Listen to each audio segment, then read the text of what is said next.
My name is Emma. I'm 28 years old. I work in the general affairs department of a relatively large trading company. My boyfriend is Bob. He's a senior from my college club, 2 years older than me, and we've been dating for 8 years. About 4 to 5 years ago, we started thinking about marriage, and both of us began saving money for it bit by bit. Then, on my birthday this year, he finally proposed to me. I had this girlish fantasy where he would snap his fingers in a fancy restaurant, enjoying a delicious meal and wine, and a waiter would nod, dim the lights. A spotlight would then shine on our table alone, and he would take a small box from his inner pocket and gently open it. But in reality, it happened during one of our camping trips, which aligns with our shared hobby. While his favorite pork soup simmered over the campfire, I was sipping on my favorite strong canned drink. When the logs in the campfire crackled, he rummaged through a bag, pulled out a small box, and said, This. "What's this?" It's a ring. "A ring?" Yeah, let's get married. It's about time we made it official, don't you think? I guess it's about time for me too, so sure. All right, it's settled then. Yeah. Cheers. We were quite tipsy at the time. Looking back, I thought we could have done something a bit more special, but a celebrity-style proposal just wouldn't suit us. Perhaps this kind of proposal was just right for us. Sometime after the proposal day, Bob came to greet my parents at my home. I'm nervous. Just think of this as the first challenge and do your best. It's for us, after all. Well, today is my challenge, but next time it's your turn. Yeah. I'm fully prepared. I'll take today's experience with you as a reference. Sheesh, you're as shrewd as ever. Blame yourself for falling for such a woman. Look, you can see the house now. All right. Let's do this with spirit. Spirit is good, but make sure your appearance is neat too. Look, your tie. Saying that, I straightened and tightened his tie. Do I already sound like a wife?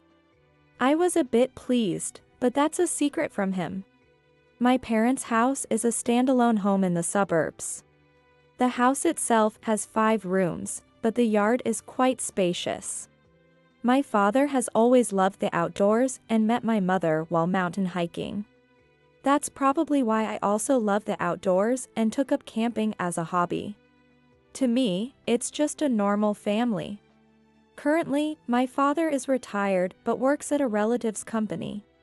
I joined the company with enthusiasm, but I hardly get any significant work. Still, I get paid, so life is pretty cushy. Ha! So he says. Well, both of my parents are healthy and cheerful, which I tell myself is a good thing. When we arrived at the house, my parents greeted us together at the door. Bob seemed really nervous. Nice to meet you. I'm Bob. Even saying his own name, which he must have said hundreds of times, came out with a stutter. I'd like to ask for your permission to marry your daughter. Even so, the way he conveyed his intentions to my parents was so cool that I fell for him all over with his resolute demeanor. My father smiled and joked. Bob, are you sure about this girl? If you're okay with this, then by all means, go ahead. What does he mean by this girl? My dad has always been like this.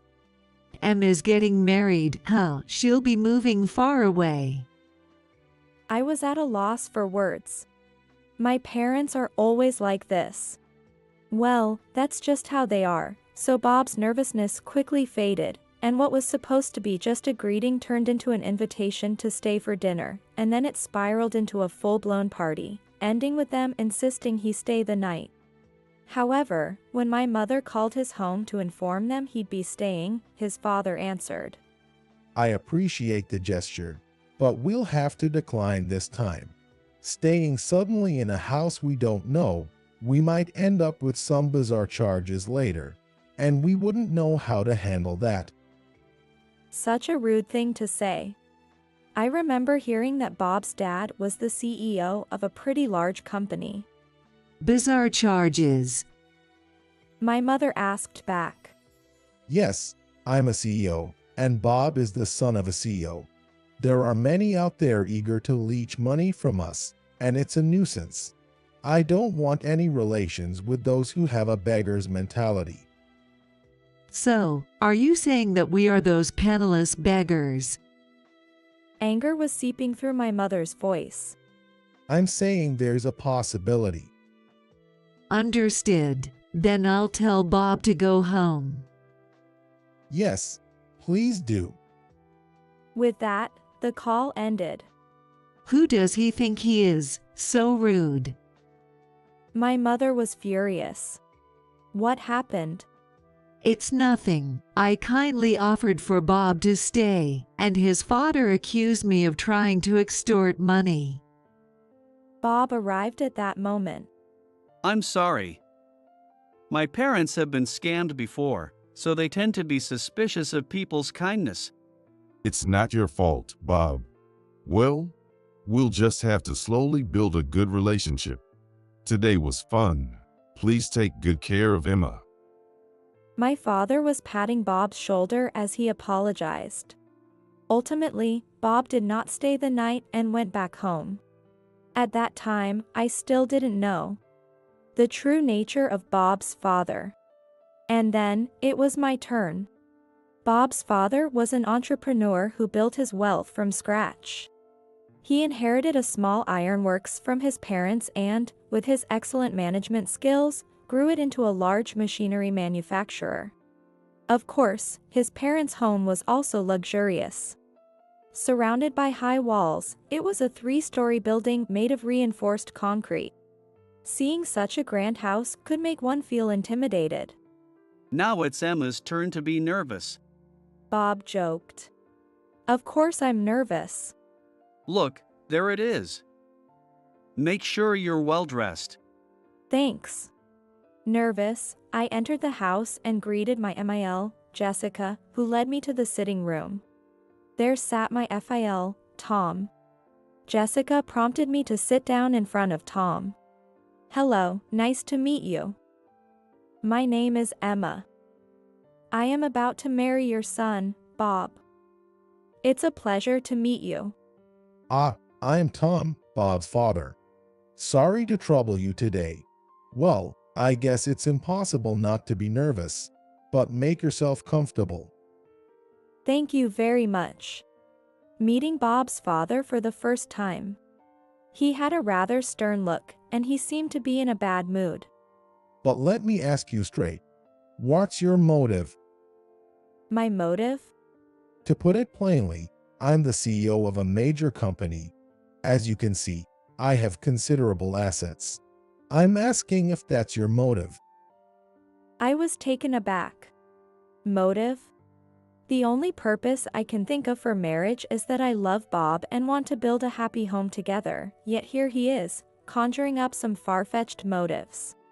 No, I have not considered anything like that at all. Excuse me, but what are your parents doing currently? My father has retired and has taken a new job at my cousin's company, now working there. I'm not quite sure what he does, but he's happily employed. My mother is a homemaker, living healthily. Hearing this, Tom leaned back arrogantly. His arrogant posture made me furrow my brow in displeasure. I see, but from what I hear, it doesn't sound like you come from a very wealthy background. What is your job? Yes, I work in general affairs at a major trading company in the city. General affairs isn't a career path where you can expect much advancement. Well, yes, that's true. So, you're planning to rely on Bob and me after getting married. What? I blurted out in disbelief. What is this man talking about? At that point, my mindset switched. The whole polite and friendly greeting went right out the window. What do you mean by that? Tom said condescendingly. just what I said. Your family is poor, and you're scheming to marry into wealth with my rich son, right? Your parents are also counting on my son for some extra money to enjoy their old age. He even insulted my parents with such remarks. Unacceptable. What did you say? I couldn't help but raise my voice. There's a limit to how much you can look down on people. I could feel my face flushing with anger. Bob tried to intervene. Dad, that's going too far. Her parents were nice people. When I went to greet them, they welcomed me warmly. They're not the type to aim for a marriage of convenience or to depend on others. But his father brushed him off. Be quiet. You are too naive, Bob. Let me handle this. Then let me say something. I cut into their argument. Our family poor? Sure, we're not as wealthy as this house, but we live a decent, average life. And don't speak ill of my parents. I respect them. They are honorable people. Hey, Emma, calm down. Bob tried to calm me down in my heated state. But I silenced him just as Tom had silenced him. You be quiet. With that, Tom glared at me. What I mean by poor is any family with less money than us. Marriage won't work if both aren't on the same level. People without money always expect handouts from the wealthy. You'll end up doing that too. It's inevitable. Is that right? You say it won't be like that now, but I know it will eventually. This man, always making assumptions. Something inside me snapped. Fine, that's enough. I get it very clearly. Please go find someone wealthy to marry your son. Excuse me. I stood up. Yo, do that. Mom, see her out. Sprinkle some salt after her. While Bob and Jessica looked bewildered, I didn't look back and walked out of the house. Wait a minute. Bob hurried after me. I shouted back in outrage. No. I've had enough. What's with your dad? Looking down on us like we're beggars, it's the worst. Bob was really panicking in response to my furious state. Let's just try again. My dad was just in a bad mood today. I've had enough. Why do I have to be insulted like that? There's a limit to how much you can belittle someone. Just calm down. Why don't you sit down and have some tea? I was in no mood to cool down right now. I'm sorry, but I'm just not feeling up to it. I'm going home today. Don't contact me for a while. Emma. I shook off a clinging Bob and went home alone. After that, Bob called and emailed me numerous times, but I ignored all of his attempts. That day, as I got home angry, I told my parents everything that had happened. That's a bit harsh. Does our family look that poor? My father made a face as if he was chewing on a bitter bug. That's terrible. Bob is a good person, and even the phone call before was bad, but this was even worse. My mother was astonished. So, what are you going to do? Are you thinking of breaking up with Bob? Well, no. I still like Bob, and I want to marry him. I see.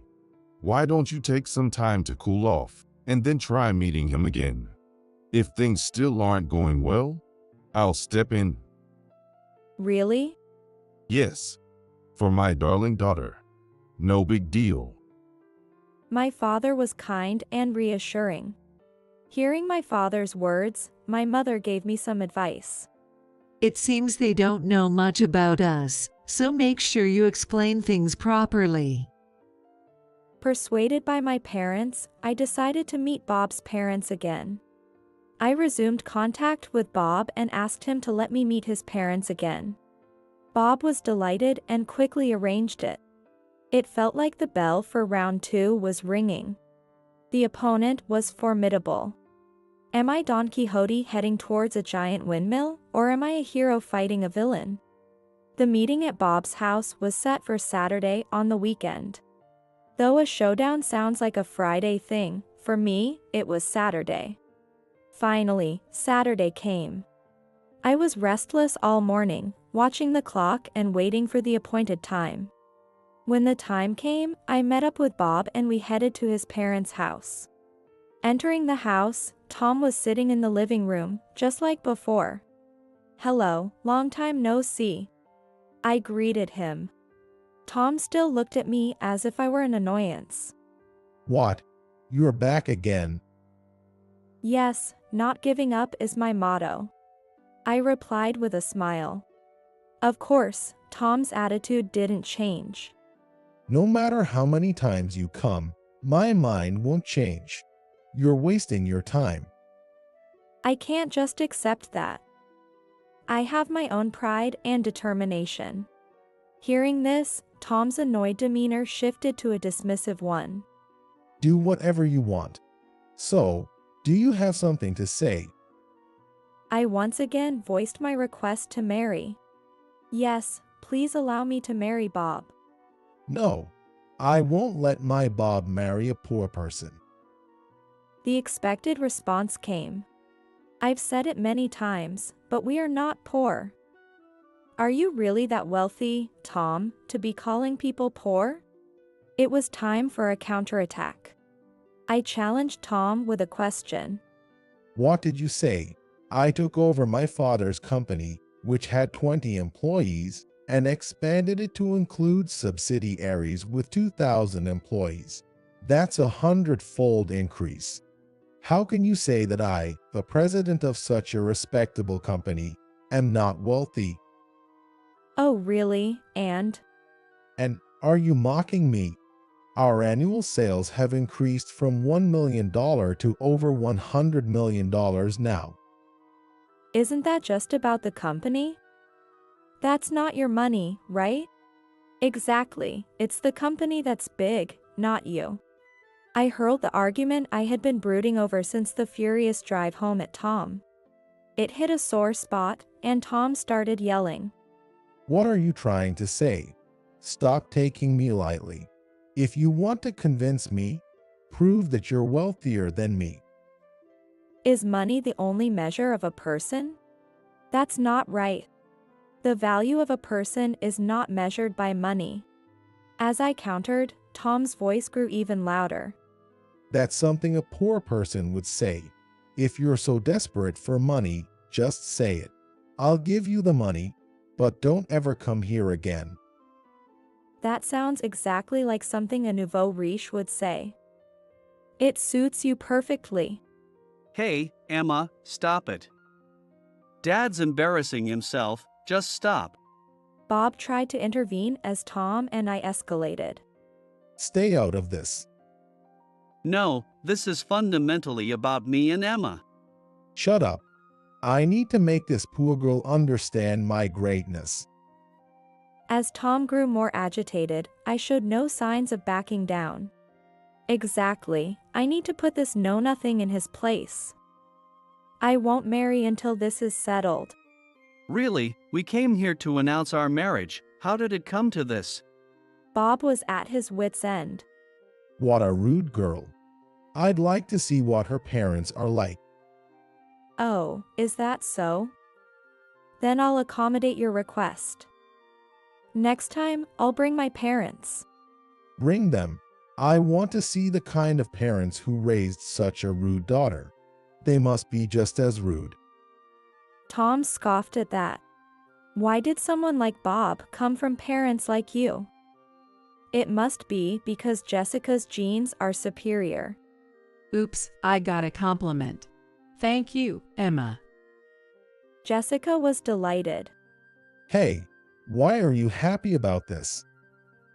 After scolding Jessica, Tom turned to me. Enough.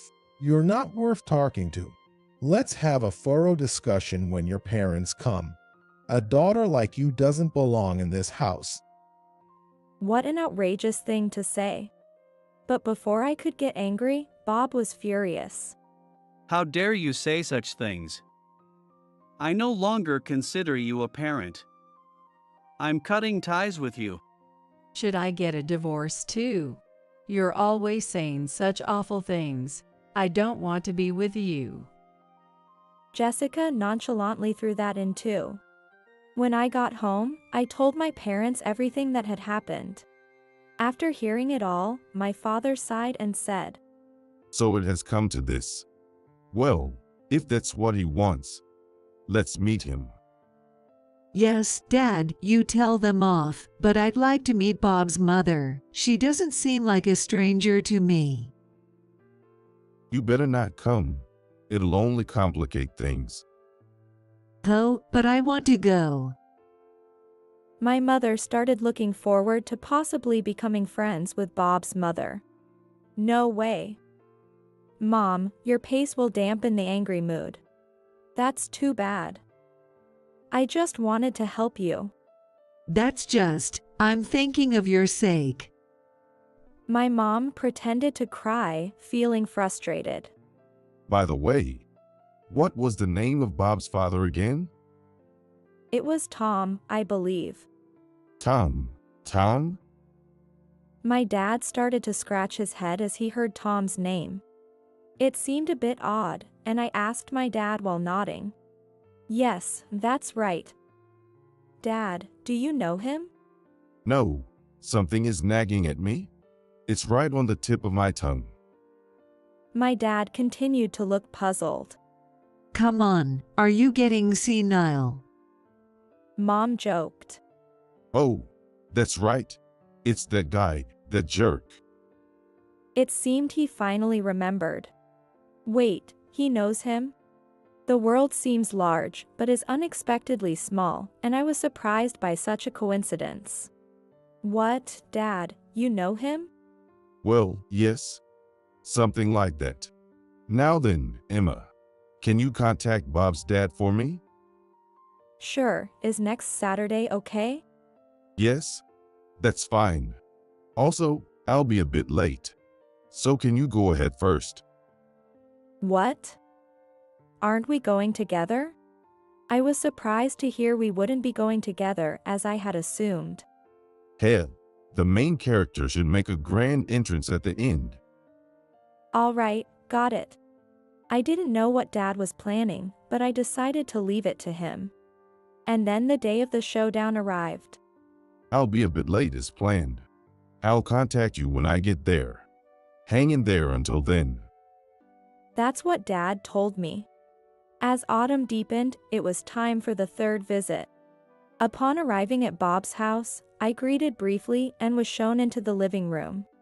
There, as usual, Tom sat with a bitter expression. Hello, Jessica.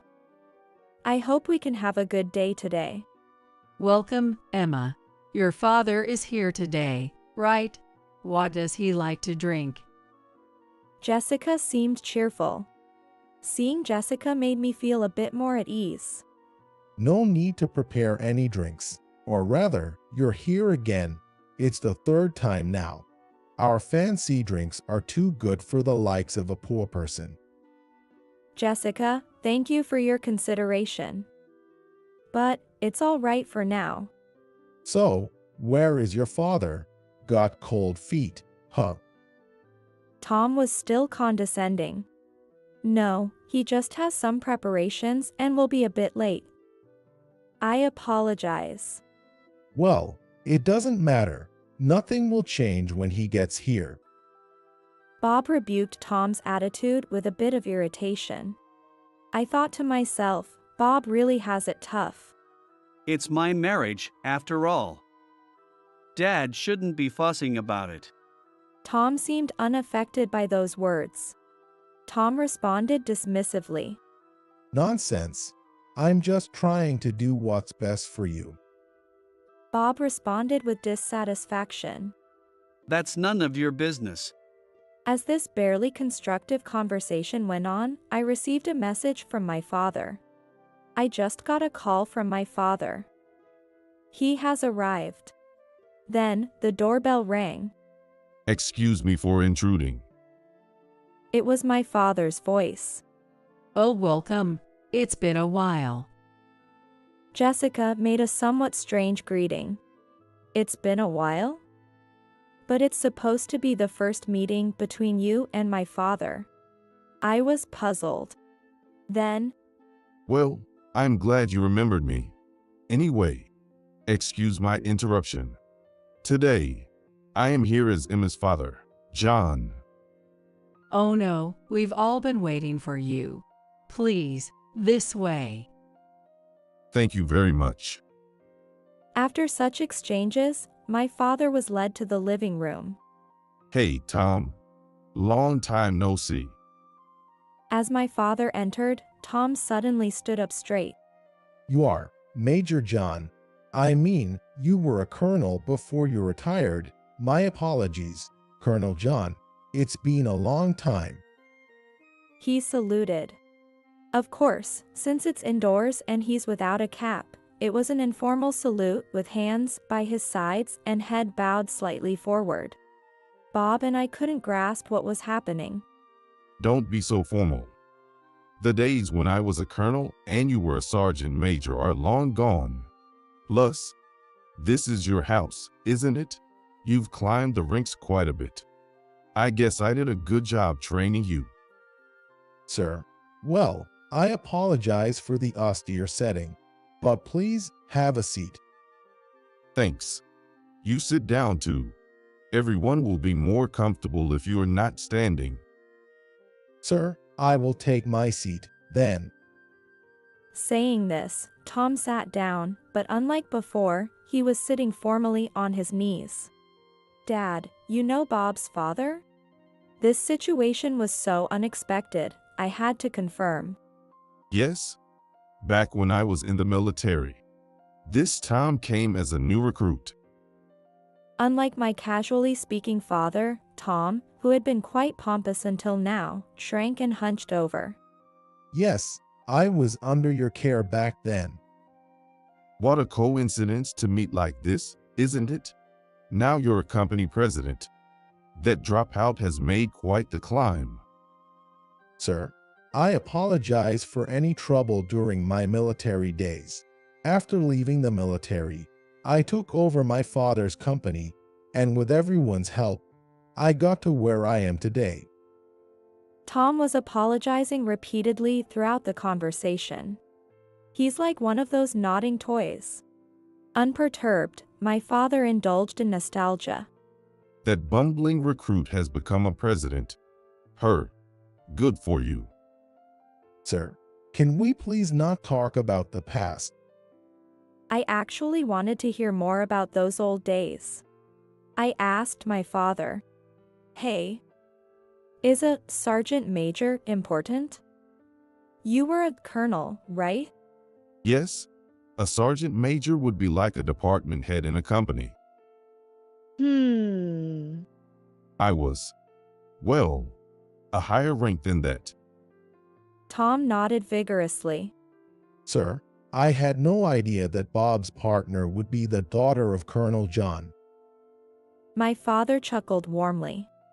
Drop the ranks. I'm retired now. Just a civilian. To that, Tom responded with embarrassment.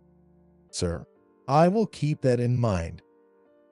And so, my father straightened up a bit, almost looking down on Tom, who was cowering. I've heard various stories from my daughter.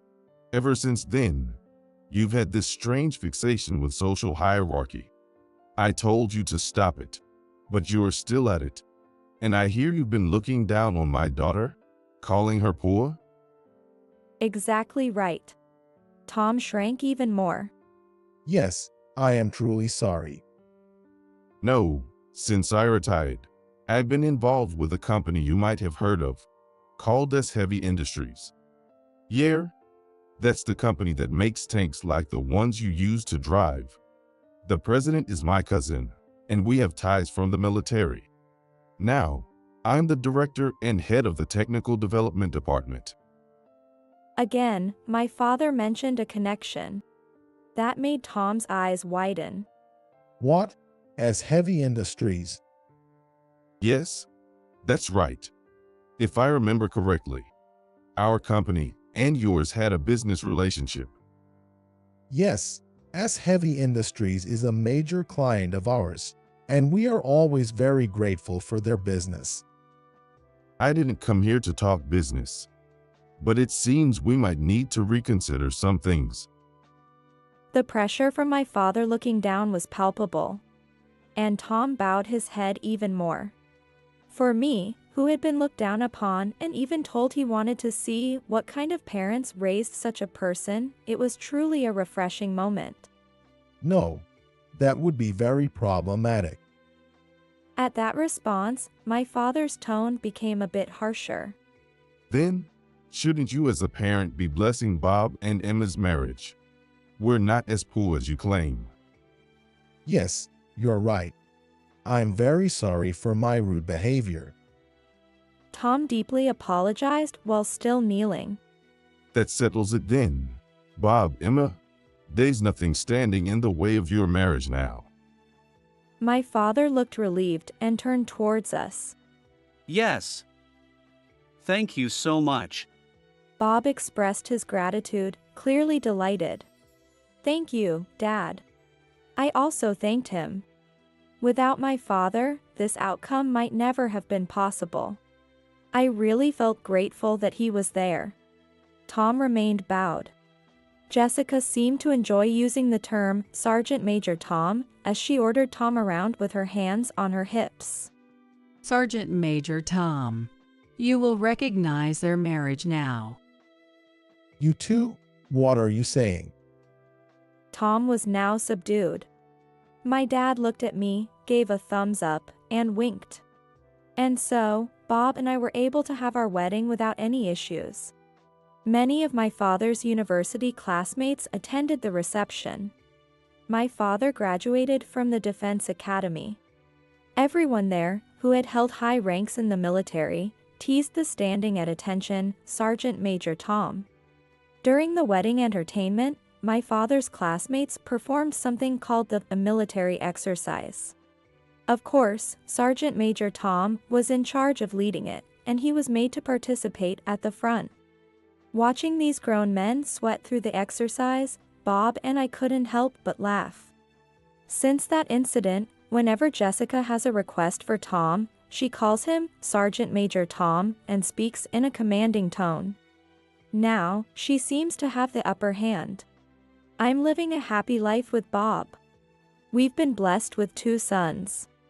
My father adores his grandchildren and gets all mushy when he sees them. One day, when a friend of my father's from the same period visited, he chuckled at the sight of my father's doting demeanor. The Demon John, they called him. Today, as usual, my father and the kids are playing heroes in the garden. Hiya! Miracle beam. BZZZZ. I'm hit. My father and the boys were all covered in mud. Really, such boys. I said, laughing along with my mother. Boys, you might just become real heroes one day. Keep it up. The heroes of the future.